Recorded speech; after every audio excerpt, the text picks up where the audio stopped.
Hi again, everyone. I'm Ollie Matthews. This is the Narcissistic Resistance, and this resistance video is sponsored by contribution from Trish. And welcome to Christmas. Here's her story. Hi, Ollie. I am not sure where to begin. I guess I will start with my mom. When I was a teen, I heard from a close family friend that my mom was sexually abused by her dad. Later, as an adult, I got the courage and asked my mom if she was molested, and she said she couldn't remember, and she would rather not think about it. But she does remember being locked in a cage as a toddler, and that her dad's personality changed after falling from a roof and hitting his head when she was very little. She moved out at 12 and lived with her girlfriend's family. At 17, she met my dad and married him. She said she never really loved him, but married him because everyone encouraged her because he was a nice guy. She quickly got pregnant and had my brother at 18 and me a year and a half later. I don't remember them being married, but Dad said Mom was frigid and never wanted sex, and Mom says Dad was a pervert. He was really into the really kinky porn and used to snap and point to the bedroom when he wanted sex. So they cheated on each other. Had another son and divorced. We lived in Michigan at the time. My dad used to pick us up on weekends and take us for fast food and donuts. Sometimes he would take us to visit family in Canada. Sometimes he would have a new lady friend that would tag along. I don't recall Dad being angry nor loving. Just a dude that smelted like cheese and that took us to do things. Meanwhile, Mom put herself through nursing school and became an RN. We were on welfare and food stamps. Life was hard and we were very, very poor. She had a steady boyfriend that dressed in fancy polyester suits, wore cologne, and smoked cigars. His name was Jim. We thought he was rich because he took us to eat the department store, coffee shops, and taught us manners. But Jim went from Mr. Fancy Pants to a controlling bully with an explosive temper that terrified us. Around the same time, Dad met Diane. Diane was not particularly friendly nor mean. She was young and active and had two boys around our age. She was very talkative and used to fill us with sugar and pump us for information when they picked us up. I remember she would regurgitate everything we told her to their family and friends and always spun it so my mom looked like a whore. We didn't know any better, so she would ask us questions and we would answer it. One night, my mom's boyfriend Jim tried to kill her. Doesn't sound like anything stable in your life. We could hear Mom gasp for air as he was strangling her. We were listening at the bedroom door, paralyzed and not knowing what to do. We were very young, maybe 6 or 7 at the time. The door flung open and he huffed out, and Mom ran to the bathroom with a purple face and neck, crying and gasping. He cut up all her clothes and tried to kill her. Police came, and that is all I remember. A few weeks later, we packed unexpectedly and moved out. Mom's old friend John came and rescued us and took us to Alabama. I found out later that someone did a drive-by shooting at our apartment in the middle of the night. Mom suspects it was her crazy ex-boyfriend, Jim. Our new life in Alabama began. We all loved John. John was a sweet man, very funny, and interacted with us. They got engaged, and Mom got pregnant, and they broke up. Around this time, I developed intense fear of everything. Dogs, spiders, the dark, but my biggest fear was death. I would wake up in the middle of the night shaking in intense fear and had no one to talk to. At school, I was a misfit, called a Yankee. I didn't fit in because we were poor, never had lunch money, dues, or nice clothes. Mom was always working night shifts and hardly around. We were latchkey kids. When she was home, she was full of anxiety and stressed about bills, so I never asked for anything. We had lots of weird babysitters, but that's a story for another day. I think my mom was MPD because she could be very loving and childlike and other times be cold and distant. Living with her was like walking on eggshells. Mom ended up moving us into a new age hippie commune in the Bible Belt with a shrink and his family. It was a revolving door kind of place. This is a rabbit hole I will not touch on this go round as it is too involved, and I want to focus this letter on Dad and Diane. Needless to say, Mom had 2 more kids, one with John, one with Len, the hippie. 5 kids in all, 3 with Dad. Mom never really dated after the commune. She just seemed to give up on finding love. Well, did it ever occur to her to use birth control? She keeps trying to find love through pregnancy, it seems.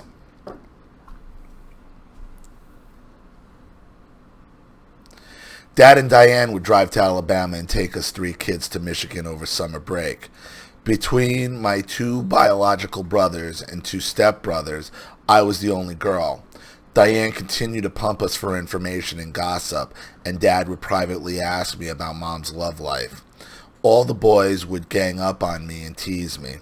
I would spend the entire day while Dad and Diane worked cleaning the house, and the boys would purposely come behind me and mess everything up.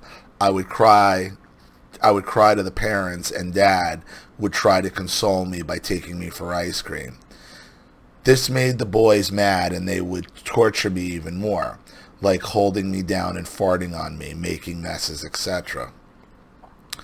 The real pain was that Diane would tell everyone that Brian's kids are pigs right in front of me. I was a soft-spoken child, so I never corrected her. I would try harder and harder to clean up more and better. I just wanted her acceptance. But still, she would badmouth me right in front of me. She used to also tell the relatives that I was a chicken and had everyone making fun of me for being a girly girl and afraid of everything. One year, the torture was so bad that I spent almost the entire summer at my paternal grandparents' working on the farm in Canada. When I was about 13 or 14, Diane convinced Dad to move to California to evade child support. We went 3 years without hearing a word from them. Summers, birthdays, and holidays would come and not a word from Dad. My heart was broken. Well, if he was paying child support the whole time, you were in Alabama, and you had no clothes, no food, no why? Where was the child support money going? Sounds like there's more going on here.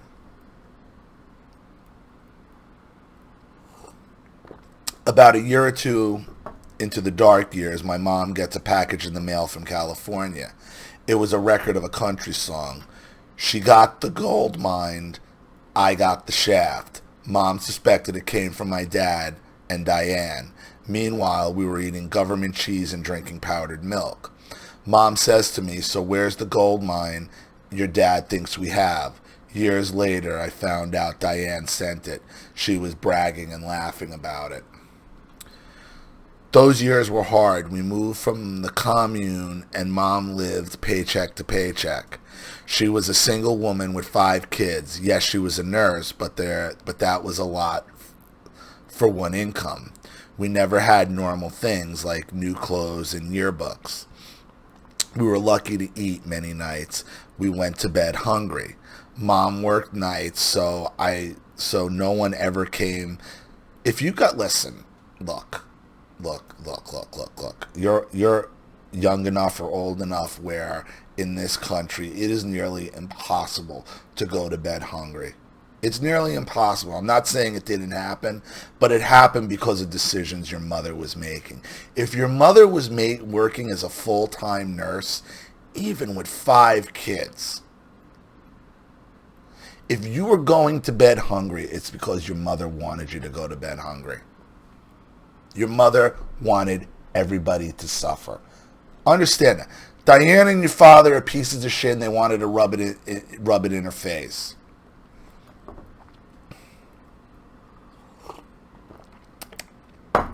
But I think your mother is addicted to the pity supply and wanted to make sure all her kids were just as miserable as she was. I mean, your father was paying child support up until when you were 14. So, but you still said you weren't having any clothes or food then. I'm questioning if your mother has some kind of other issue, some kind of drug problem or something. Or she's hoarding money. So no one ever came to plays or graduations. We had to figure out our own rides to and from school. We didn't have paper or pencils. We had to borrow after no one wants to sit next to us because we had to beg for school supplies. You have no money for anything, like anything. This doesn't even with your father not paying child support. If you're on food stamps and welfare and all that other stuff, there's no way you'd be going to bed hungry, or you should be, if your mother's responsible.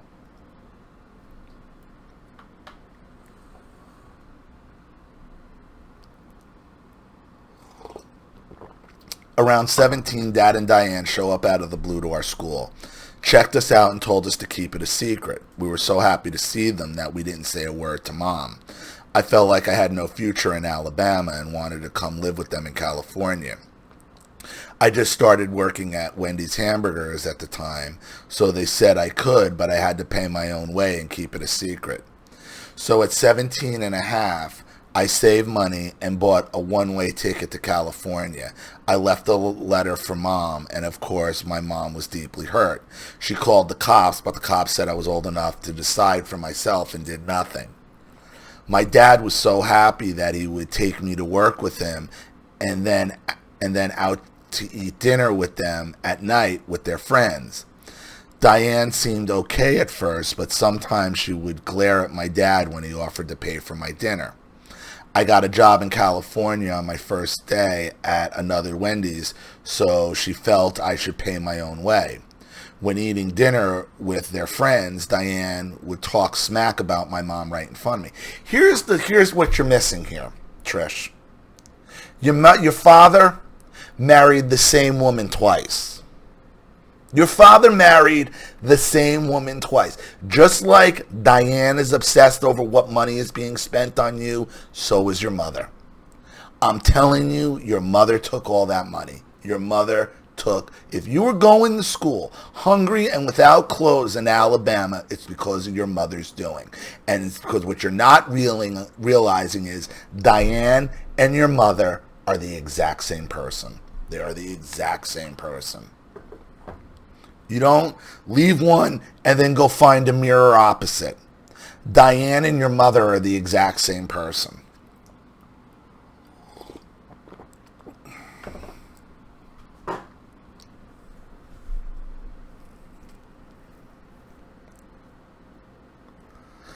When eating dinner with their friends, Diane would talk smack about my mom right in front of me. She also loved to tell everyone that I used to be afraid of everything. Once she knew I had a crush on her rich friend's son, so she straight up said, "You're not Gary's type. He likes model types like my niece." She was always putting in jabs and hurting my feelings or publicly making fun of me or talking bad about my mom because it's a competition. Because she's in total competition. Diane's two sons were nightmares. The younger son, Billy, would pee in my shampoo, put mouthwash in my hairspray. He used to say, "Incest is best, put your sister to the test."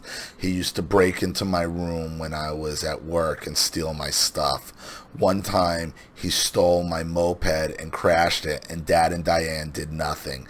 They said, "Oh well, you know Billy." Billy ended up becoming a felon and does porn.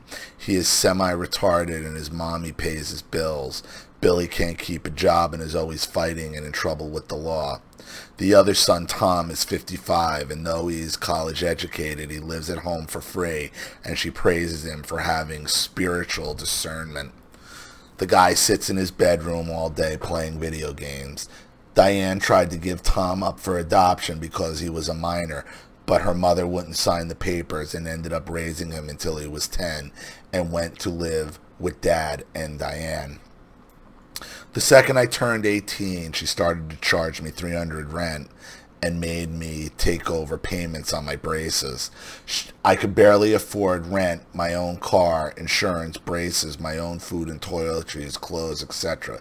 There was no way I could afford college, so I just worked full time. One day, my dad asked me to watch wrestling with him. I was not interested, but he bribed me with a donut, so I agreed if I could pick the show. I was flipping through and saw a campy girl wrestling show with skits and told my dad I could do that. He laughed and said, "Yeah, right." So I decided I was going to prove it. I made calls and week later was in Vegas trying out for the show. I got cast on The Gorgeous Ladies of Wrestling. Glow? I remember Glow. Glow was awesome. I remember it wasn't about it was just fun. A lot of it was just funny. The characters on Glow was hilarious. Months of nonstop training, sore muscles, and drama, but I made it.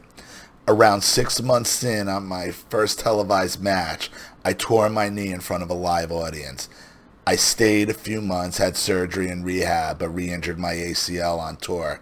Sadly, I was sent home, but I did manage to make it on the opening credits and have one of my comedy sketches in Raps there.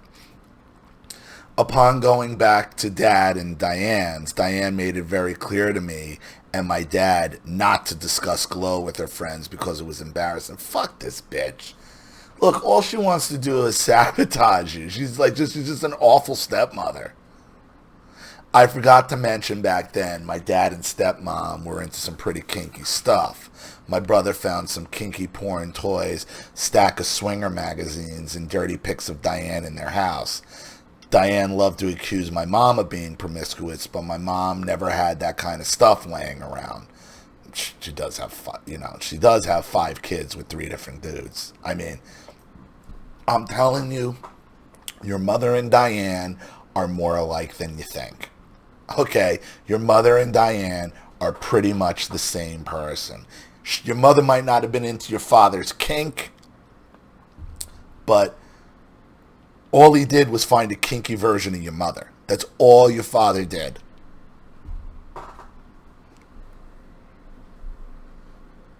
Fast forward, Diane is now super Christian with her superpower discernment and very judgmental.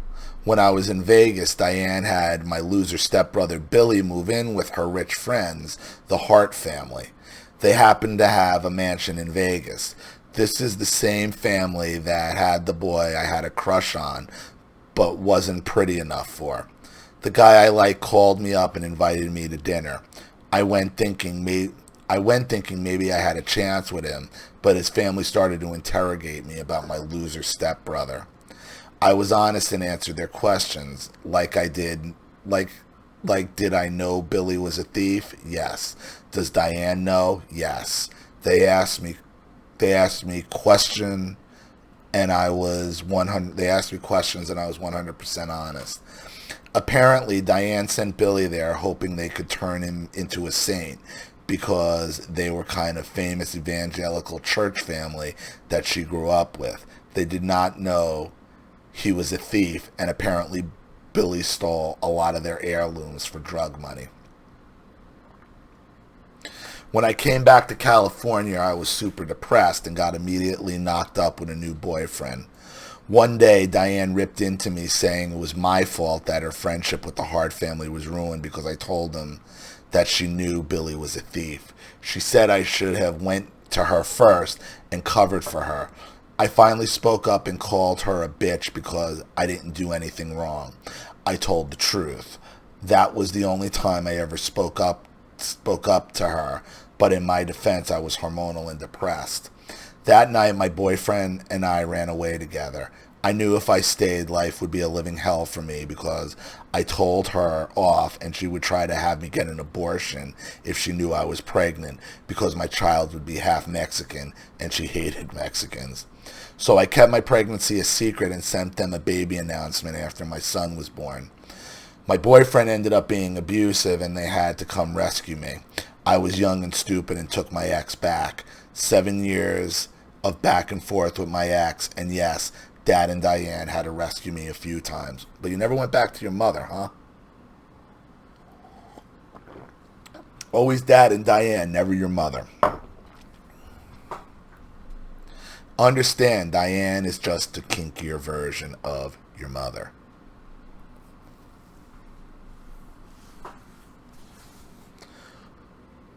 One of the times when my son was a toddler and she took us in, she told me her brother David and his wife Julie wanted another child but were too old and wanted to adopt. She told me they were very good Christians and my son would be better off with Dave and Judy. At first, I thought no way, but she worked on me and said if I truly loved my son, I would do it for him because they would give my son a two-parent loving Christian home. Oh no. I agreed to meet with them to discuss and Diane arranged it. She said to keep it from my dad unless I decided to do it. I was already traumatized about telling the truth about her son, Billy, so I agreed and didn't say anything to Dad. When I met with Dave and Judy, I decided I couldn't do it. I loved my son too much and couldn't let him go. I was not rich, but I loved my son and I couldn't part with him no matter what. So we never spoke of this again. I ended up getting my life on track, became a designer, and married a control freak and had 2 more kids. My husband and I stayed together 18 years. Over the years, Diane held the name-calling episode over my head and always told people how cold I was for keeping my first pregnancy a secret from them. She just used to beg to babysit, but my husband and I both agreed my dad's house was unsafe with the felon Billy always around. Plus, Dad and Diane were fighty and dingy with kids. Nothing was baby-proof, so we never allowed them to babysit. Dad and Diane told everyone that I was too paranoid, which wasn't true at all. I haven't had fears since childhood. If I was afraid, I would have gotten on a plane by myself and flown to California or contact Glow and try it on my own. I'm actually a pretty brave and independent woman. Come to find out, our suspicions were right. My evil stepbrother's baby ended up drowning in Dad's pool under their watch. Although the baby lived, she later drank chemicals from under the sink and poured cleaning chemicals down her shirt. They blamed all 3 accidents on the baby being accident prone. CPS was all over them and paid them a visit. Yet CPS was being unreasonable. I ended up leaving my controlling husband and they actually supported my decision the whole way. Until now that I have a new guy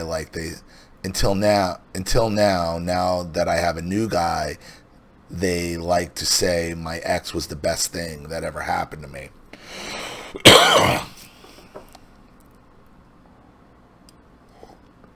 About 2 years ago, I started to wake up to narcissism. Everything started to haunt me.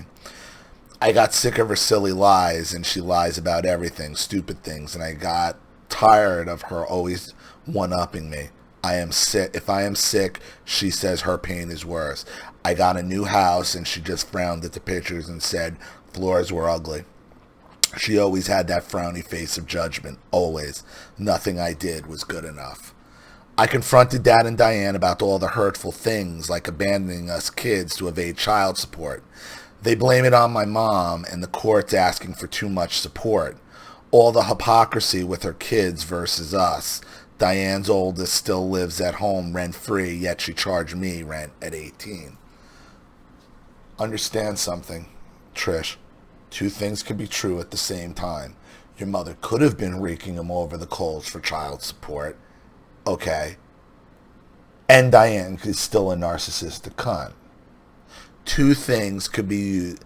If he was paying up until the time you were 4 and you were always broke and she was working as a full-time RN, even with 3 kids on, and you said you were on, food stamps and welfare, you should have never went to bed hungry. Never. Never.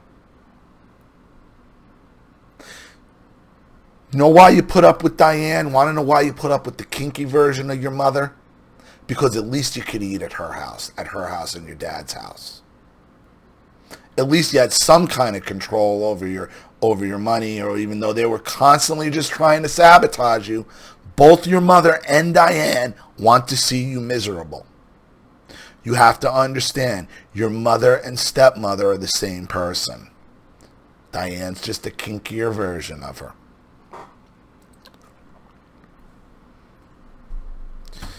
Diane's oldest still lives at home rent-free, yet she charged me rent at 18. Her painful remarks, she blames me for being too sensitive.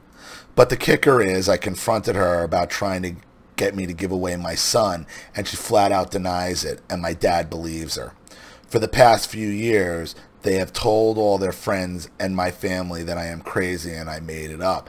Except for the other people that they, what about the family members she tried to get you to give them to? Do they deny it as well? They tell everyone my new guy is a cult leader. All he ever does is listen to me and defend me to them. They tried turning my kids against me. They even wrote me out of the will. My dad's dad had oil wells, so there's money, and is going to her sons and maybe my oldest brother if he doesn't piss her off. You were always getting written out of that will. Always. All of this. So that's what. So Diane's after the oil money. So all of this is just a plot to keep the money for herself. Kind of like your mom. All I ever wanted was an apology. Never gonna get it. Now my stepmother monster is showing up at my daughter's work unannounced and saying she has a brain tumor, and saying, I bet your mom will be glad to hear I have a tumor and will be happy when I die. Oh my God, it's like a Christmas. Let's hope she does. Let's hope she does, and this is a Christmas miracle. It came. Sometimes a tumor has a little fucking bow wrapped around it. Merry Christmas. There is much more to this, but this is the condensed version. I will go over to PayPal and donate. You rock, Trish. Understand something, Trish. Okay? Both your mother and your stepmother just wanted to take all the money for themselves. Your mother was happy seeing you dirty, poor, and going to bed hungry. Okay? I'm telling you, there is no way possible working full-time as a nurse, okay, and even collecting child support up until 14, and after that, welfare and food stamps, you should have ever gone hungry. Ever. That is your mother's choice. Your father just married a kinkier version of your narcissistic mother. That's it. That's it. They're both borderline. They're both borderlines. Both of them. So, I hope that helps. And let's just hope that is a Christmas miracle that the tumor is true.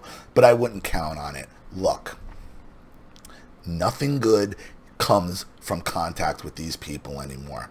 The only way you win is to cut them out completely. Cut them out completely. And you should let your father know, you don't believe me about her trying to get me to give my kid away? Fuck you. You're out. You're out. You believe her over your own flesh and blood. And I would let Diane know, hey, guess what, Diane? For all the shit talking you do against my mother, for all the hate you do against my mother, you're the same exact person as my mother. You're just a bigger whore than she is. That's all. That's all. You're the exact same person. You and my mother are the exact same person. Money hungry, greedy, and just want to sat at the expense of me. So, I hope that helps. Thank you so much for your contribution and story, Trish. I really appreciate it. Thank you to everybody watching. Please leave any opinions or advice in the comment section below. And if you want your story read on the channel, you have a topic you'd like me to cover, a narcissist you'd like to expose, you'd like to have a private video made, or you'd just like to make a contribution to the channel in general to keep it supported, growing, and successful, because this channel survives 100% on contributions from all of you. Without you guys, all of this goes away. So if you like what you see here and you want to see more videos like this, you know what to do with the PayPal and email links in the description box. Also, please like and share this video wherever you can. Subscribe to my channel if you haven't, and be sure to click the subscription bell to be notified of all my video uploads. I'm Ollie Matthews. This has been The Narcissistic Resistance. Take care.